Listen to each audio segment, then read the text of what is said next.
How's it going, guys? Today we will be talking about the Pentagon Thief and the whole mystery that surrounds him. Now I do want to thank Mixmaster Nut from the CODS forums. He made an amazing thread about the Pentagon Thief and who it could be and just pointing out all this stuff. So I'm going to mainly be basing this video off of that thread. So I'll put a link to that thread and his YouTube channel, so go check them out. But yeah, first off, we're going to kind of state the facts about him first and what we know instead of just theorizing right away. So, we don't know his name, all we know him as the Pentagon Thief. He steals the players' weapons, but he doesn't attack them. Whether you kill him or he escapes, he ends up coming back a couple of rounds later.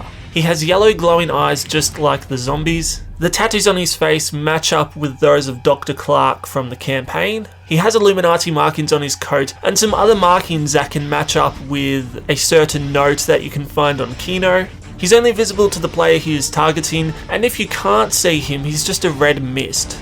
Now that red mist is pretty much the same as the ones that surround the teleporters in 5, also from the Black Ops 1 campaign. And he can avoid the traps on the first floor, he will just walk around them. So with that said, let's just kinda put the pieces together. This guy is definitely not a normal enemy. He's not directly hurting you, he is just stealing your weapons and running off. Now, judging from the thief's actions, he's quite smart. He's only stealing weapons, he knows how to utilize the teleporters, and he can actively avoid the traps. He knows when he should or shouldn't go through them. So he's not like a normal zombie. And to be honest, I don't know if he is dead, undead, or if he's alive but crazy. It's actually really interesting. Now he does make weird noises, weird animal-like noises, so while we still don't have a full answer about his current state, it does show us that this guy is unique. Now onto the markings, a lot of people said that this is Daniel Clark just because of the tattoos or the markings on his face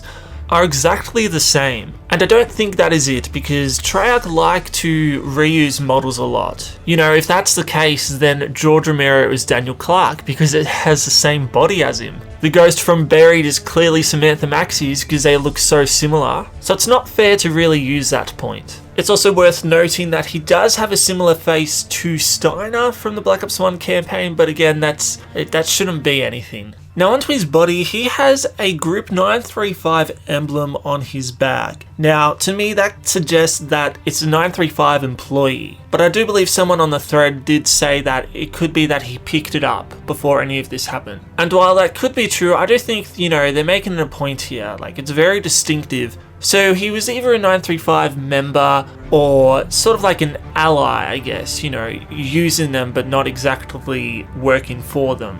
Now he does have Illuminati writing on him, he does have the all-seeing eye, that pyramid that everyone likes to, you know, point out. And he also has that text which is in Verrückt Doris and the Giant. It says living dead. So that could be a hint to his current state, you know, maybe he's dead. But then again, you know, he's still a weird character, you know, so I don't think it's fair to say that he is actually dead or not. But it is pretty interesting though, because if he is a member of the Illuminati, but also 935, you know, this is very similar to Richthofen back in Doris. Now these markings are found on a note that you can find in Kino, which a lot of people just cannot figure out like what the point of it is. Now it does say we've enlisted both Taban and Saren. Be wary of the doctors, his involved should be minimized if you want to make it out alive. We are unsure on how he arrived at this time and place. Do what you must. Now that seems, you know, a little harmless. It just seems like another Illuminati note, like say addressed to Richthofen. The doctors, it seems like it could be referring to Max's or Richthofen, of course. But the weird thing is, this is dated the 23rd of January 1975. Now, that does not make sense at all, considering Kino is in the 60s, and I think it's possible you can find this on 5, which of course was in 1963. So it does make no sense at all, but it does seem like it ties, you know, the thief to this note. So with all those things said, guys, it's on to the theory time. Now, I'm not going to guess who it is because we don't have an identity right now. As I said before, people thought it was Dr. Clark. Yuri is pretty much the other contender, or who people thought it was most likely to be, because, you know, 5 takes place during Ascension, and if you listen to the radios, Yuri goes crazy, Samantha makes him do some things.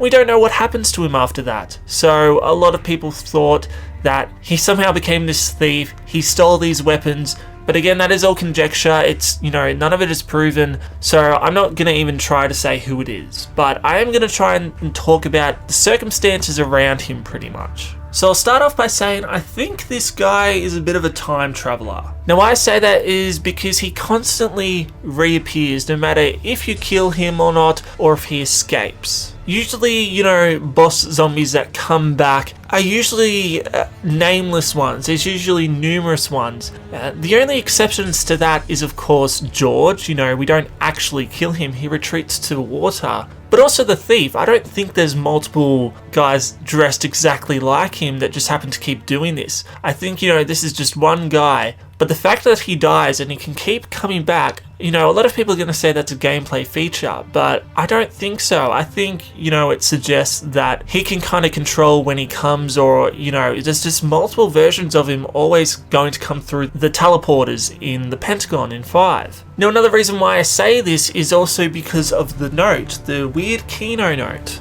Specifically the part, be wary of the doctors. His involved should be minimized if you want to make it out alive. We are unsure on how he arrived at this time and place. Now again, you kind of automatically think Richthofen and Maxis, but this is dated in the year 75. How can that be? And the note does say doctors, so it's referring to multiple people. Now, the thief could either be one of these two doctors mentioned, or this note could be addressed to the thief himself. I can't get over the whole year date, and they've made it specifically like that. And there's no portion in Black Ops at all, like no part of the campaign that takes place after 1968. It's all then or before then. Now, if the thief is a time traveler, it could fit, it could make sense on why these notes are here, because he had them on him. Now, as I said before, why I connect the thief to this note as well is those equations or the symbols there. I think it is said in the thread that is Tabun and Saren. That's what the symbols stand for. And the note does mention them, and those markings are on his body. So yeah, we've got that note there. Now my last piece to fit with him being a possible time traveler is the Nachteron Totem loading screen. Now that loading screen has not made sense at all. No one still to this day, 6 years on, knows what it means. But on the very left panel we do see a scientist, or a man who looks like one. He's standing there, he's got glasses, it seems like he's in a scientist's coat. Now he looks a little like the thief, he kind of doesn't. The hair is kind of putting me off though, but everything else just kind of seems to fit. And if you look in the middle part of the page, you do see the numbers going backwards. So 1964 to 59 to 43. And then on the bottom right there, we do see that man walking through the teleporter, but he does have the numbers surrounding him. Now those numbers in zombies, I believe, are only ever seen in the teleporters on 5 or surrounding the thief himself. They're not seen anywhere else, I believe. So yeah, the fact he keeps coming back, the note in Kino, and the Nacht loading screen, I kind of feel could point to him being a time traveler. But in the end, it still does not explain who he is, why he's here, and why is he stealing the weapons. Like, what does he need them for? I don't think it's ever going to be explained. And if it is, hopefully it could be explained in the comic book that's going to come out. So all in all, guys, just to recap, I don't know who he is, but he does have a connection with 935 and the Illuminati, and I do think he's a time traveler because of the Nachteron Totem loading screen, the fact he keeps coming back, and this weird note you can find in Kino, and I believe you can find it in 5. Now, I also don't know if he is dead or alive. It's a bit hard to tell, but he's very smart. It's entirely possible he is under the effects of Vril, just like George Romero was. George isn't exactly dead, but he isn't alive either. But he was affected by Vril as well. That's why he wasn't a normal zombie. But I don't think that warrants saying like, oh, there's a definite connection to the Vril and George and that. But yeah, guys, what did you think? Who do you think the thief is? Anyway, guys, thanks for listening, and I'll catch you guys later. Cheers.